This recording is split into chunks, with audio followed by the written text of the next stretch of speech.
Hello hello welcome to legacy. अभी चालू कर रहे हैं examples of CSR. This is part two of CSR. Part one पहले देखेंगे, उसके बाद पार्ट टू देखना चालू करेंगे। सीएसआर के एग्जांपल्स का मतलब क्या हुआ, ये इसमें हम पहले देख चुके हैं कि किसने कितना सीएसआर एक्सपेंडिचर किया, तो एग्जांपल्स तो हम देख चुके हैं। सीएसआर में कितना खर्चा नहीं किया, खर्चा किया सिर्फ वो नहीं, स्पेसिफिकली एक एरिया में कितना खर्चा करा, एक पर्टिकुलर एरिया में एक पर्टिकुलर चीज को सॉल्व करने के लिए सीएसआर कैसे कमाता है वो देखते हैं। तीन तीन अलग अलग कंपनीज के एग्जाम्पल देखेंगे। जो ऊपर की बड़ी बड़ी कंपनीज है उनका एग्जाम्पल लेंगे। पहले ले रहे हैं टाटा स्टील लिमिटेड। इसके थीमेटिक एरिया कौन से हैं, फोकस्ड एरिया किस किस पे फोकस करा इसने, टाटा स्टील ने? माइक्रो फाइनेंस पे, एजुकेशन में, इन्वायरमेंट में, health, livelihood, relief during calamities, इन चीजों को ठीक करने की कोशिश करी है। इनसे क्या हुआ है, इंप्रूव हुई है उनके एम्प्लॉयज की, और जो सिटीजन है उस एरिया में काम करने हैं जहां जहां पे उनकी फर्म इंक्लूड लोकेटेड है। कौन सा, जमशेदपुर का अपन एग्जांपल ले रहे हैं, जहां पे लोकेटेड है टाटा टाटा की फर्म्स। तो वहां से उनके एम्प्लॉयज और बाकी लोग की लिविंग स्टैंडर्ड को कैसे अच्छा करा है टाटा ने। तो एक एग्जांपल लेते हैं कि टाटा ने HIV एड्स एक बीमारी होती है, उसके इरेडिकेशन के लिए किस तरीके से काम करा अपने सीएसआर एक्सपेंडिचर को ठीक करने के लिए। अर्ली 1900 में जो डिसीज है HIV की, ये एक एपिडेमिक प्रोपोर्शन में बढ़ रही थी। तो टाटा ने डिसाइड करा कि हम इसके लिए रिस्पॉन्ड करेंगे और इस डिसीज के स्प्रेड को प्रिवेंट करने की कोशिश करेंगे। टाटा ने अपने जितने रिसोर्सेज हैं, रिसोर्सेज कौन कौन से हैं, उसका मैन पावर है, उसके एक्सपर्ट्स हैं और उसका पैसा है, उसको मोबिलाइज करा, एक पॉलिसी बनाई, उसको हर एक साल में रिविजिट करा, नई नई चीज उसके अंदर ऐड करी, पूरी स्ट्रेटेजी बनाई, मास अवेयरनेस बढ़ाई इस पूरे डिसीज की तरफ लोगों की। और 1994 में एक कॉर्पोरेट सेक्टर मॉडल आया जिसमें एक कोर ग्रुप बनाया गया, जिसका फोकस रहा कि इस डिसीज को हमें खत्म करना है। जो मेंबर है इस कोर ग्रुप के कौन कौन थे, एक्सपर्ट्स थे कंपनी के, अलग अलग डिपार्टमेंट्स के, community development and social welfare departments का, सेंटर फॉर फैमिली इनिशिएटिव का, Tata steel rural development society का, ट्राइबल कल्चरल सोसाइटी का, public health and medical division का, और लोकल गवर्नमेंट और जो प्राइवेट ऑर्गेनाइजेशन हैं उस एरिया के, वो लोग भी इस कोर ग्रुप के मेंबर्स थे। इस और जो मेंबर्स थे उन्होंने अवेयरनेस प्रोग्राम कराई, खासकर लेडीज और यूथ के बीच में, अलग अलग मीडिया फोरम से, अलग अलग वेज ऑफ कम्युनिकेशन के थ्रू। जो टाटा स्टील की जहाँ पे साइट लोकेटेड है, उस सिटी के अराउंड 700 गांव थे, 700 विलेजेस थे। उनसे उन्होंने फीडबैक लिया और अपना जो प्रोग्राम है उसको और इम्प्रूव करा। ठीक है, उन्होंने इस तरह की पॉलिसीज बनाई जिससे नॉन अडॉप्शन ऑफ जिनसे अडॉप्शन हुआ ऑफ प्रैक्टिसेस, जिसमें नॉन डिस्क्रिमिनेशन, अगर किसी ऐसा एम्प्लॉय है टाटा का जिसको HIV हुआ है, तो उस एम्प्लॉय और दूसरे एम्प्लॉय के बीच में कोई डिस्क्रिमिनेशन ना हो, वो एलियनेटेड फील ना करे, इस तरह की पॉलिसीज बनाई और लोगों को उस चीज के बारे में अवेयर कराया, बताया कि ये चीज गलत है, इसे ठीक करा जा सकता है, और उनका ट्रीटमेंट किस तरह कराया जाए, क्या क्या चीजें करनी है क्या नहीं करनी, वो सारी चीजें बताई। जैसे आप फोटो में देख सकते हो, टाटा स्टील में अलग अलग चीजें हो रही हैं HIV एड्स के लिए अवेयरनेस फैलाने के लिए और लोगों को कंफर्टेबल करने के लिए, अवेयरनेस पहुंचाने के लिए। फिर इस डिसीज को के लिए कोई प्री एम्प्लॉयमेंट स्क्रीनिंग नहीं रखी ताकि अलग ना हो जाए लोग, और अगर कोई HIV पॉजिटिव एम्प्लॉय हो गया है तो उसकी कॉन्फिडेंशियलिटी मेंटेन करके रखी, उसको रीलोकेट करा उस एरिया में जहाँ पे वो सूटेबल है काम करने के लिए, जहाँ पे अपना मेडिसिन अपना ठीक भी हो सकता है और साथ में काम भी कर सकता है, उस जगह पे उसको रीलोकेट कर दिया, ट्रांसफर कर दिया उसको। ठीक है, जो HR पर्सनल है, जो वर्क प्लेस प्रोग्राम्स है, उसको इस तरह से करा गया HRM में, ह्यूमन रिसोर्स मैनेजमेंट में, कि जो परमानेंट एम्प्लॉय है और जो कॉन्ट्रेक्चुअल लेबर है, उन दोनों का डिस्क्रिमिनेशन पूरा कम हो सके। और एड्स का अवेयरनेस प्रोग्राम हर एक साल रन करती है टाटा स्टील। इसमें कॉम्प्रिहेंसिव काउंसलिंग होती है, और इस तरह से काउंसलिंग करी जाती है कि केयर प्रोवाइड करी जाए, इंफॉर्मेशन प्रोवाइड करी जाए कि पेरेंट्स से चिल्ड्रन में ट्रांसमिशन ना हो जाए गलती से डिसीज का। फिर एक टाटा का मेन हॉस्पिटल है जिसमें 850 बेड्स हैं, जिसमें मॉडर्न स्पेशलिटी चीजें, सारी टेक्नोलॉजी है। उसके साथ साथ जितने भी HIV प्लस पॉजिटिव एम्प्लॉयज रहते हैं उनको फ्री ऑफ कॉस्ट वहां पे एडमिशन मिलता है और उनका ट्रीटमेंट होता है। साथ साथ 12 आउट पेशेंट क्लिनिक्स भी हैं जो मेन हॉस्पिटल के से अटैच्ड हैं। उससे अगर कोई पेशेंट है तो छोटी मोटी चीज है, चेकअप कराना है तो वहां पे हो जाता है, तो सीधा मेन हॉस्पिटल में उसको डाइवर्ट कर देते हैं, पहुंचा देते हैं वहां पे। उसके साथ साथ 21 material and child health centres हैं, 4 क्लिनिक्स हैं टाटा स्टील कम्युनिटी के डेवलपमेंट और सोशल वेलफेयर के, जिससे सेफ ब्लड प्रोवाइड करा है। HIV में अब ब्लड जो है वो कंटामिनेट हो जाता है तो सेफ ब्लड देना पड़ता है, तो वो सेफ ब्लड प्रोवाइड करते हैं। ये जो फैमिली मेंबर्स हैं इन पेशेंट के, उनकी भी काउंसलिंग, उनकी लाइफ स्किल की ट्रेनिंग करना, क्या आपको कैसे रहना है, क्या करना है क्या नहीं करना है, उसके साथ साथ इकोनॉमिक सपोर्ट जो इनके बच्चे हैं उनके एजुकेशन के लिए, फिर सेल्फ हेल्प ग्रुप बनाना ताकि उनका रिहेबिलिटेशन हो सके, इन्हीं में से अपने पीयर लीडर्स को निकालना, एक्सपर्ट्स को इनवाइट करना, इंटरनल और एक्सटर्नल्स, और उनसे उनकी काउंसलिंग करना रेगुलर बेसिस पर। टाटा इस चीज पे बिलीव करता है कि नेटवर्किंग करी जाए लाइक माइंडेड एजेंसीज के साथ, दूसरी एजेंसीज के साथ भी, जो नाको है, national AIDS controlling organization, UNAIDS है, global business coalition for HIV AIDS है, उन सबको एक साथ लाया जाए क्योंकि उन सबका पर्पस एक ही है, वो सब लोग एक साथ कोशिश करें अगर कोई अच्छी चीज हो रही है इस फील्ड में तो।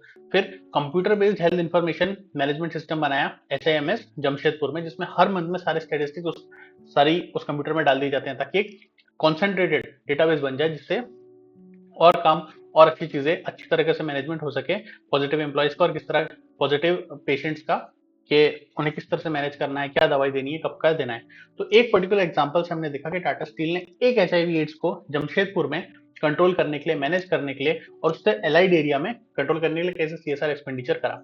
अभी दूसरा एग्जांपल देख रहे हैं रिलायंस इंडस्ट्रीज लिमिटेड का। रिलायंस इंडस्ट्रीज लिमिटेड इंडिया की one of the top firms, इसमें कौन कौन से एरिया पे इन्हें फोकस करा, माइक्रो फाइनेंस, छोटा छोटा पैसा दे देते हैं विलेजेस के एरिया में ताकि लोग अपना बिजनेस कर सकें, education, environment, health, livelihood, community development, child welfare, infrastructure.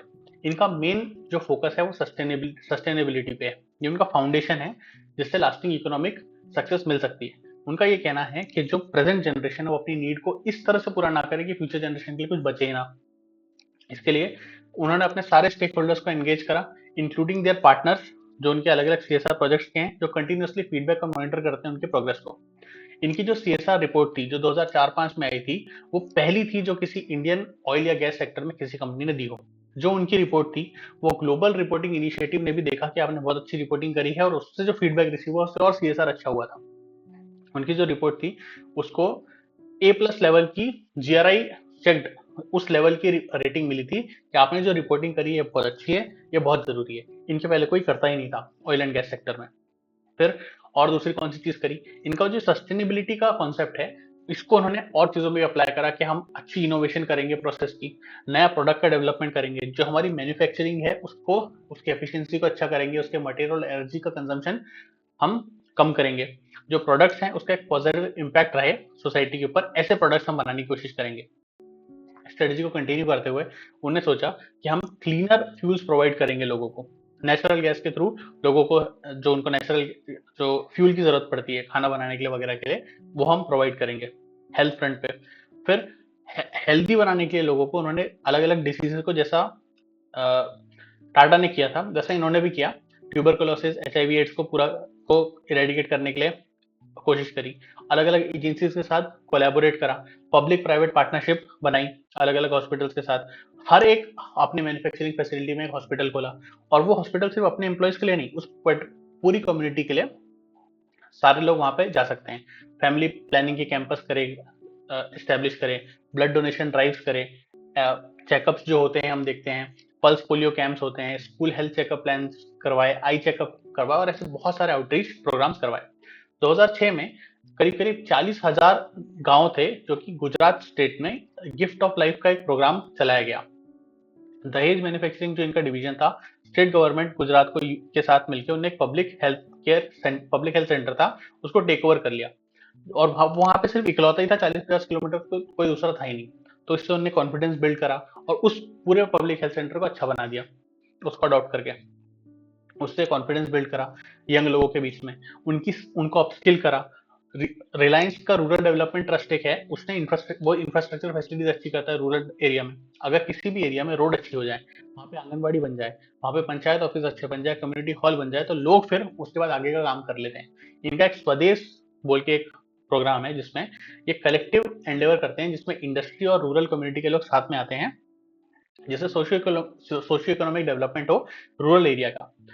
कितने, करीब करीब 40 गांव जिसकी करीब करीब 2 लाख पॉपुलेशन है, वहां पे सस्टेनेबल डेवलपमेंट हो सके, डेवलपमेंट हो जिससे कि रूरल एरिया वहां के गांव का भी फायदा हो सके। ये नीता अंबानी है, ये हेड है सीएसआर डिवीजन की, और वो जो पूरा ट्रस्ट है रिलायंस का उसको मैनेज करती है। उसके बाद जो सारे मैन्युफैक्चरिंग साइट्स हैं उसमें लश ग्रीनरी है, मतलब जो उन्होंने मैन्युफैक्चरिंग प्लांट बनाया है उसके आसपास ग्रीनरी बहुत है, पेड़ वगैरह लगा के रखे हैं। और किस किस एरिया में काम करा है, गौरक्षा करी है, कल्चरल प्रमोशन प्रोग्राम्स करे हैं अलग अलग रेसेस के लिए, जो रोड सेफ्टी और इमरजेंसी सर्विसेज है वो प्रोवाइड करी है। उसके बाद भगवान महावीर विकलांग सहायता समिति जो जयपुर में है उसके लिए काम करा है, पोर्टेबल वाटर के लिए काम करा है, एम्पावरिंग वुमेन के लिए काम करा है, महिला महिला मंडल बनाया है, वोकेशनल ट्रेनिंग प्रोवाइड करी है वुमेन को ताकि वो खुद से पैसे कमा सकें।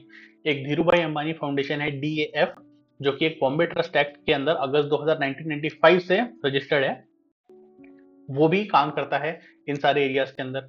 जो नीता मुकेश अंबानी जी हैं वो लीड करती हैं सारे CSR इनिशिएटिव्स को, DAF एंड रिलायंस फाउंडेशन।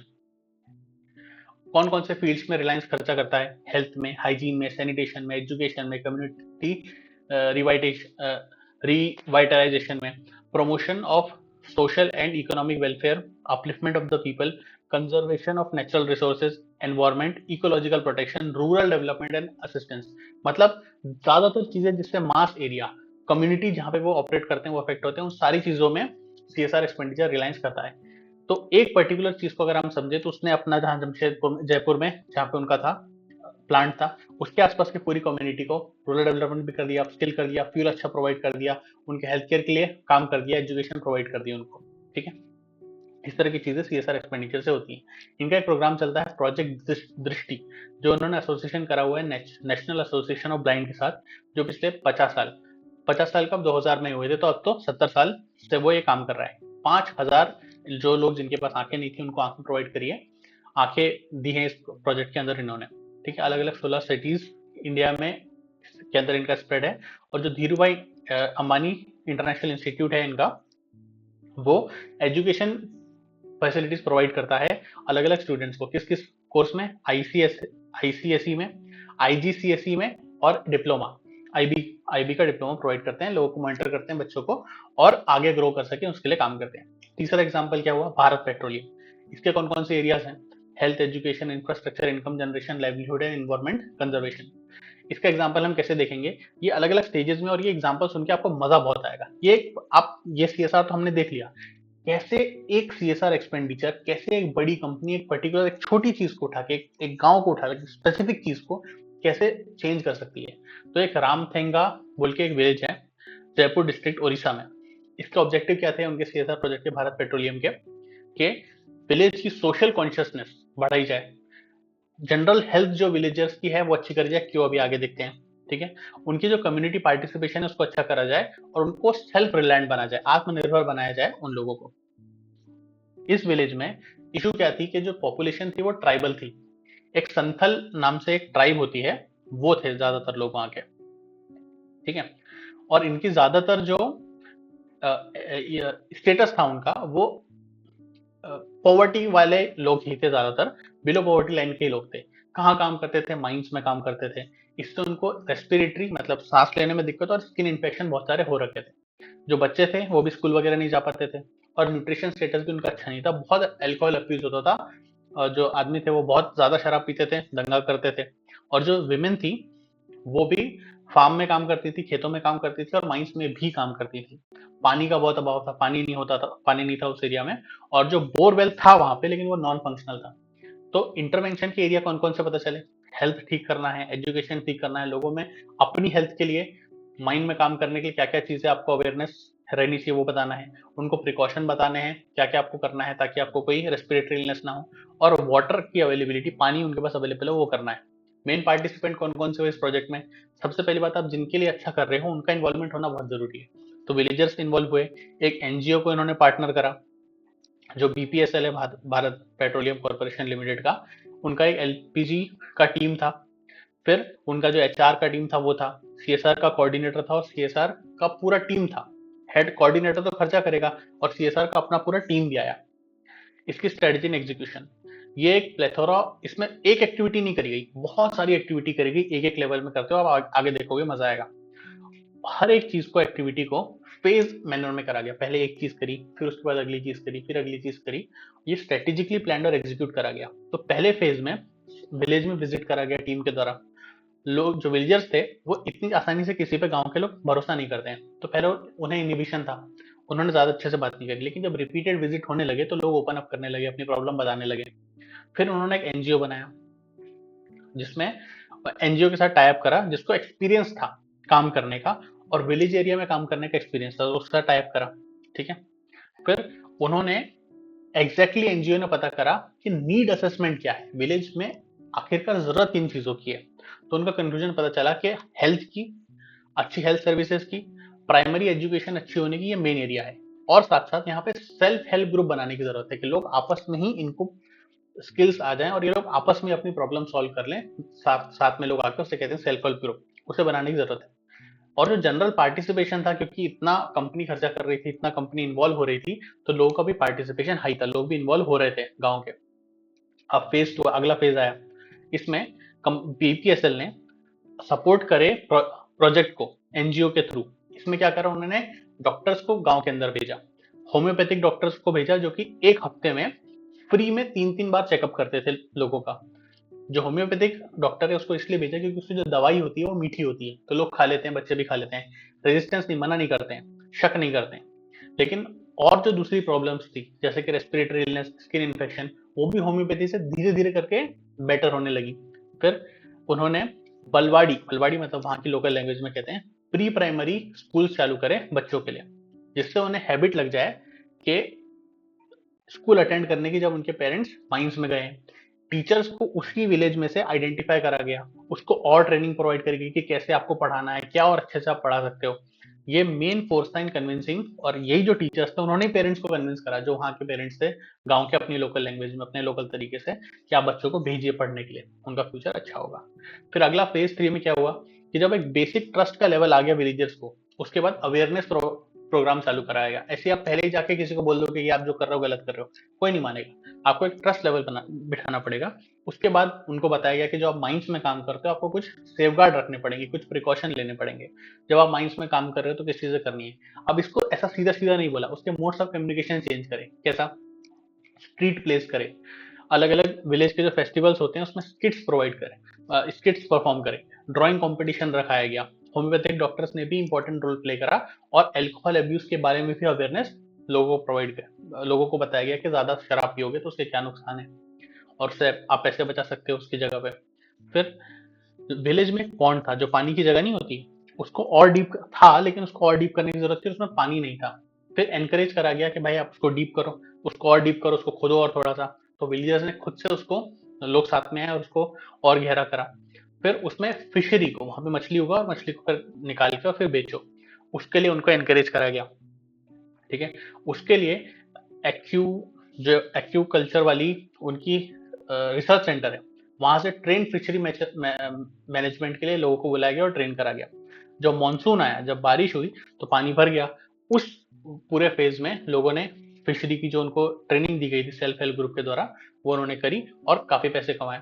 फिर बोरवेल का जो रिपेयर एंड मेंटेनेंस करवाना था, तो उसके लिए अब कहाँ से लोग लाएं।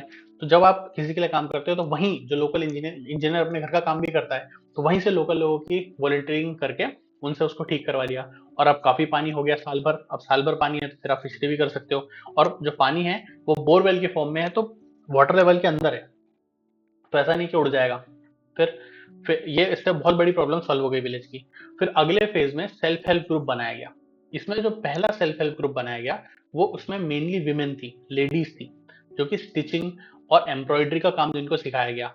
4 सिलने की मशीन उस विलेज में सेटअप करी गई, और धीरे धीरे करके उनको पूरा कोर्स में सिलाई बुनाई सिखाई गई। जब कोर्स फिनिश हो गया, तो उसके साथ साथ एक और कोर्स कराया गया उसके बाद, कि मार्केटिंग कैसे करनी, जो प्रोडक्ट आपने उसको बनाया उसको कैसे आप जाके बेचोगे अपने लोकल बाजार में।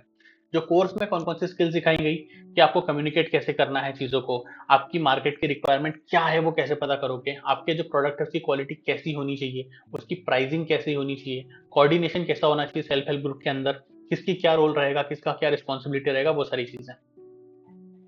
फिर जो ग्रुप है वो धीरे धीरे इनकम जनरेट करने लगा, पैसे कमाने लगा। और जो विमेन है वो अपनी माइनिंग और एग्रीकल्चर की इनकम के अलावा भी थोड़ी सी पैसे और कमाने लगे। उसके बाद फिर एनजीओ ने प्रमोट करा मशरूम कल्टीवेशन को। जो एनजीओ है उसने असिस्ट करा विलेजर्स को कि आप मशरूम है वो खरीदिए। मशरूम का एक पूरा स्पंज होता है जो 17 रुपए का पैक आता था उस टाइम पे, जो उनने कहाँ से लिया, Odisha institute of agriculture and technology, सरकार से खरीद लिया, कम पैसे में मिलता है। और उसका हर एक जो पैक होता है उससे 1.5 किलो मशरूम बनता है। जो कि अगर आप बेचोगे तो 80 रुपए में बिकेगा। तो पहले तो मशरूम बनाए, और मशरूम क्यों उगवाए, क्योंकि वो लोग अगर खाएंगे, क्योंकि वहां पे न्यूट्रिशन नहीं है, पैसे नहीं है तो न्यूट्रिशन नहीं है, अच्छा खाना नहीं खाते, तो उसको उनकी डाइट में डाला गया, तो उससे उनका न्यूट्रिशन बढ़ा, और जो बच गया उसको बेच दिया, तो उससे लोगों की इनकम और बढ़ गई। फिर अगले फेज में दो टाइप के सेल्फ हेल्प ग्रुप बन गए। जो पहला था वो सिर्फ लेडीज के लिए बना था, विमेन के लिए बना था।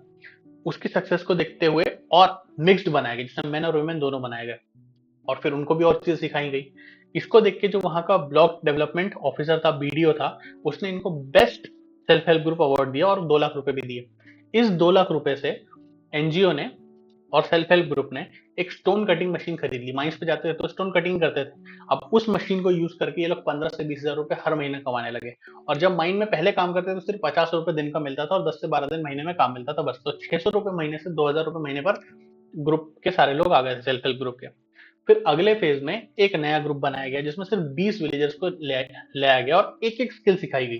पहले क्या सिखाया कि आप जो केले के प्लांटेशन है उसको करो। केले का प्लांटेशन कैसा होता है ना, कि जब आपने पेड़ लगा दिया, तो जब आप फार्मिंग खेती के हिसाब से करते हो कि आपको ज्यादा उसके फ्रूट्स चाहिए, तो आप एक बार केले का फल लगाते हो, उससे उससे एक क्रॉप होती है पूरी। उसके बाद आपको उस पेड़ को काटना पड़ता है, और उसके जब आप पेड़ लगाते हैं तो उसके आसपास छोटे छोटे पौधे होते हैं, उसी को, उसकी स्टेम को आपको वापस गाड़ना पड़ता है, तब जाके उगाना पड़ता है, तब जाके नया पेड़ निकलता है। तो वो कैसे करना है, क्या सही तरीका है, वो सब लोगों को सिखाया गया, सिर्फ 20 लोगों को। तो जो पहला फ्रूट आया उससे तो, और पहली मार्केटिंग जो बना के रख दिया कि भाई जब जो अभी फल आएंगे उसको आपको यहाँ बेचना है, आपको इतने पैसे में देंगे। फिर तो वो 7 हजार से 8 हजार रुपए उनको पहले साल में हो गए। लेकिन जब अगली उसकी, और फिर जो दूसरा एक हो गया 20 विलेजर्स का, फिर इनने दूसरे लोगों को सिखा दिया, वो अपना चलता रहेगा। फिर दूसरे और 20 लोगों को साथ में लाए, उनको पोल्ट्री सिखा दी कि काओ भैंस, गाय भैंस, बछड़े, अपने उनका दूध कैसे निकालना है, अंडों को कैसे संभालना है, कैसे बेचना है, क्या करना है। तो पहले साल में तो उनको इनकम हुई, लेकिन जब अगले साल में उनके ऑफस्प्रिंग हुई, बच्चे हुए, काऊ हुए, बछड़े हुए, मुर्गी हुई, वो और दूसरे विलेजेस को और दूसरे लोगों में उसको बांट दिया, ताकि वो लोग भी और बिजनेस कर सके। तो देखो चेन कैसे बढ़ती जा रही है, लोग कैसे बढ़, और सबका फायदा होते जा रहा है धीरे धीरे करके। फिर अगले फेज में क्या करा कि ऐसे 20 20 20 करके बहुत सारी और एक्टिविटीज बताई। पहले बनाना कैसे बनाया वो बताया था, अब फिर पपाया कल्टीवेशन सिखा दिया। दूसरे दूसरे नॉन फार्म सेक्टर की भी चीजें सिखाने लग गए। इस तरीके से पूरे विलेज में जो जो काम कर सकता है वो सब कुछ ना कुछ पैसा कमाने लगे, उनके बच्चे स्कूल जाने लगे। लेकिन इवेंचुअली जो प्री प्राइमरी एजुकेशन है वो सेंट्रल गवर्नमेंट के आईसीडीएस स्कीम के अंदर सेंट्रल गवर्नमेंट देने लगी।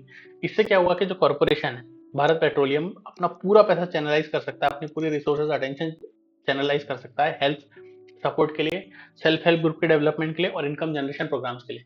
इस तरीके से आप इमेजिन करो कि जो गांव जहां के लोग सिर्फ माइनिंग करते थे, सिर्फ माइंस में जाके काम करते थे 12 दिन महीने में, और किसी तरह 500 600 रुपए महीने का कमाते थे, उससे उनको इतनी स्किल्स आ गई, उनका लेवल ऑफ इतना अच्छा हो गया, स्टैंडर्ड ऑफ लिविंग, और ओवरऑल डेवलपमेंट हो गया पूरे गांव का। और ये होमोजीनियस हुआ है, ये ऐसा नहीं है, ये फोर्स्ड नहीं है कि किसी का बुरा करके किसी का अच्छा हुआ है। पूरे गांव को, हर एक इंसान को, विमेन को, मेन को, जो एल्कोहलिक लोग हैं उसको धीरे धीरे करके एक एक स्टेप करके अच्छा करा गया। इसमें कुछ साल लगे, इसमें काफी वक्त लगा है, लेकिन धीरे धीरे करके उनका न्यूट्रिशन भी अच्छा हो गया, मशरूम्स की भी खेती आ गई, आपको बनाना भी आ गया।